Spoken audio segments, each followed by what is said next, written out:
Olá, boa noite. A primeira-dama do município de Tamandaré, em Pernambuco, foi indiciada pela morte de uma criança de 5 anos. O menino era filho da empregada e caiu do 9º andar de um prédio de luxo no centro do Recife. Sari Corte Real foi indiciada por homicídio culposo quando não há intenção de matar. Ela era patroa da mãe de Miguel Otávio Santana da Silva. O acidente ocorreu enquanto a empregada doméstica passeava com o cachorro de Sari. Imagens do circuito interno de segurança mostram a criança sozinha no elevador e a mulher na porta. Ela aperta o botão de um andar superior e deixa o garoto sozinho. Segundo a polícia, ele teria escalado a grade de um ar-condicionado e, ao avistar a mãe na rua, teria se desequilibrado e caído do 9º andar. O delegado responsável pelo caso, Ramon Teixeira, considerou que houve negligência. Com aquele comportamento negligente, nós identificamos, apertar o botão e permitir o fechamento da porta do elevador, infelizmente, a catalisação da série de eventos trágicos que dali adviria posteriormente, na sequência direta dos eventos. Isso, então, nos permitiu fazer com que a análise jurídica do fato atribuísse, por um mandamento legal, a título de culpa, a responsabilidade dessa ocorrência à moradora do edifício. Sari chegou a ser presa em flagrante, mas foi liberada após pagamento de fiança no valor de R$20 mil. O Ministério Público Federal, em Juiz de Fora, concluiu que Adélio Bispo de Oliveira agiu sozinho quando esfaqueou o presidente Jair Bolsonaro. O crime aconteceu durante a campanha presidencial em setembro de 2018. O Ministério Público Federal pediu o arquivamento provisório do processo.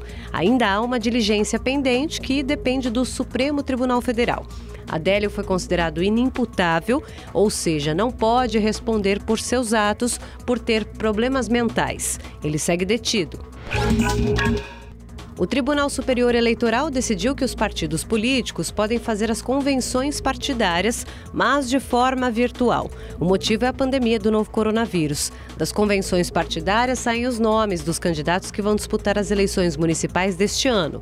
De acordo com o calendário eleitoral, elas devem ser realizadas entre os dias 20 de julho e 5 de agosto.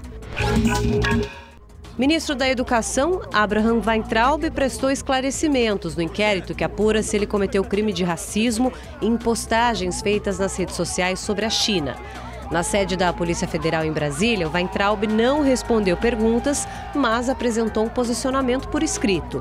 A deputada Carla Zambelli também foi ouvida no inquérito do STF, que investiga a suposta existência de um esquema para divulgação de fake news. A parlamentar permaneceu em silêncio e afirmou que não respondeu às perguntas porque não teve acesso ao inquérito, que ela classificou como inconstitucional. Zambelli também defendeu o fim das investigações. E na transmissão que faz todas as quintas-feiras pelas redes sociais, o presidente Jair Bolsonaro pediu que seus apoiadores não façam manifestações no próximo domingo. O objetivo é evitar confrontos como os que aconteceram agora no último fim de semana. Peço a todos aqueles que nos seguem, nos acompanham, tá? Que não participem desse movimento.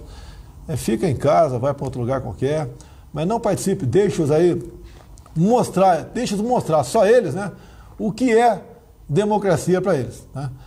Eu não estou torcendo para ter quebra-quebra não, mas a história nos diz que esses marginais de preto, tá, que vão com soco inglês, com punhal, com barra de ferro, com coquetel molotov, geralmente eles apedrejam, queimam bancos, queimam estações aí de trem e outras coisas a mais, tá certo? E uma suposta fraude de R$17 milhões na compra de materiais hospitalares no Ceará é investigada. Nessa quinta-feira, a Operação Alcateia cumpriu 9 mandados de busca e apreensão em hospitais nas sedes das empresas envolvidas, que são de uma mesma família, e nas residências também desses suspeitos. Segundo a denúncia, equipamentos de proteção individual estariam sendo negociados ali com preços superfaturados. As máscaras, por exemplo, que custam em média R$5, estavam sendo vendidas por R$ 92. Os materiais foram comprados pelas prefeituras de Fortaleza e Maracanaú. Equipamentos eletrônicos e R$17 mil foram apreendidos também pela Polícia Civil. Ninguém foi preso. Vamos então aos números divulgados pelo Ministério da Saúde sobre a Covid-19. O Brasil tem quase 255 mil recuperados já da doença. Também são quase 326 mil pacientes em acompanhamento. 34.021 brasileiros morreram até o momento. Bom, a partir dessa quinta-feira, o estado de São Paulo vai contar com mais 61 nos leitos de UTI para atender aí pacientes com a Covid-19. Segundo o governo do estado, 8 desses novos leitos ficam em Votuporanga, no interior paulista, e 43 na Grande São Paulo, nos municípios de Osasco, Cajamar, Caieiras e Guarulhos. Os outros 10 foram abertos em Cubatão, na Baixada Santista. Segundo o balanço parcial dos testes realizados em 70 mil policiais do estado, 20% deles tiveram contato com o novo coronavírus. A partir desta quinta, mais 2 grupos serão testados: os idosos que vivem em asilos e os internos da Fundação Casa. Sobre a pressão de prefeitos da Grande São Paulo para o início da flexibilização da economia, o governo informou que só haverá mudanças a partir da semana que vem. Na capital paulista, a prefeitura já recebeu propostas de 5 setores que podem reabrir na primeira fase de flexibilização. Concessionárias e escritórios estão liberados a partir desta sexta-feira. Já o comércio ainda está sendo avaliado. Os estabelecimentos poderão funcionar 4 horas por dia, com 20% do público. E devem seguir também algumas exigências, como distanciamento de pelo menos 1,5 metro entre as pessoas, intensificação da limpeza e disponibilização de álcool em gel. Também terão que medir temperatura das pessoas e exigir o uso de máscaras. Segundo a Prefeitura, a situação está melhorando. Entre os critérios está a taxa de ocupação dos leitos de UTI e o número de mortes causadas pela Covid. A porcentagem de ocupação de leitos caiu de 70% para 64% na capital e os óbitos vêm caindo desde o dia 17 de maio, passando de 90 para 40 por dia. Com a retomada gradual, o sistema de transporte também será ampliado. A frota vai ganhar mais 2.000 ônibus. Vamos ver agora como é que estão as ações de combate ao novo coronavírus em Minas Gerais e no Rio de Janeiro. O governador Wilson Witzel sancionou a lei que obriga o uso de máscara em todo o estado do Rio de Janeiro.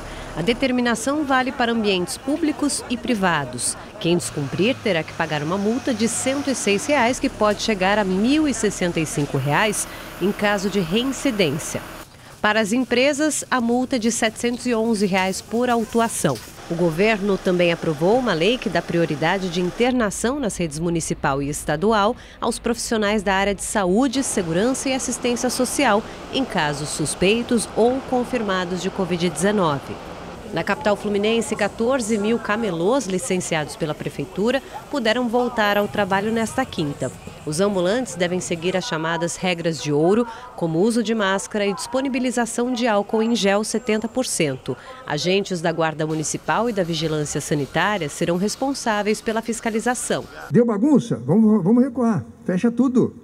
Agora, se nós tivermos consciência cívica, nós vamos entender de que é preciso retornar aos poucos às nossas atividades, porque senão o afastamento social vai causar mais dano do que benefício. Em Minas Gerais, as autoridades de saúde confirmaram que 12 cidades do estado vivem um surto de Covid-19. A Secretaria Estadual da Saúde não divulgou os nomes desses municípios, mas disse que monitora o avanço da doença. Nós não tivemos nenhuma evidência até o presente momento que algum surto tivesse levado a uma explosão de casos em alguma cidade. O estado anunciou que vai dividir a administração do hospital de campanha montado em Belo Horizonte com empresas privadas. A estrutura, que já está pronta, mas ainda não precisou ser usada, custou R$ 5 milhões. Hora de falar do Rede TV Plus, é uma oportunidade aí para ganhar prêmios. Você participa de maneira interativa dos programas e ainda concorre a um festival de prêmios. Tem smartphones e até carros. Para saber mais e participar é fácil. Todas as informações você encontra no site redetvplus.com.br. Anotou? Agora ficou ainda melhor assistir a Rede TV. Bom, e a Federação Paulista de Futebol terminou o protocolo de conclusão do campeonato regional desse ano, com regras já de distanciamento, portões fechados e viagens de ônibus no mesmo dia do jogo. O documento foi elaborado em conjunto entre os 16 clubes da primeira divisão e a comissão médica da federação. Uma série de orientações foi adicionada ao protocolo para o retorno das partidas. Entre elas, o uso de máscaras por todos os membros das delegações envolvidas nos jogos, com exceção apenas dos atletas no aquecimento e entrada em campo. Os trabalhos individuais deverão ser priorizados. Todas as equipes farão testes para a Covid-19 48 horas antes da concentração para a primeira partida, optando por isolamento em hotéis e centros de treinamento. Por enquanto, nenhuma data foi planejada para retomar as atividades físicas e partidas. A federação trata o assunto com muita cautela. O Campeonato Paulista foi interrompido na 10ª rodada no dia 16 de março e precisa de apenas 6 partidas agora, contando com a fase final para definir o campeão.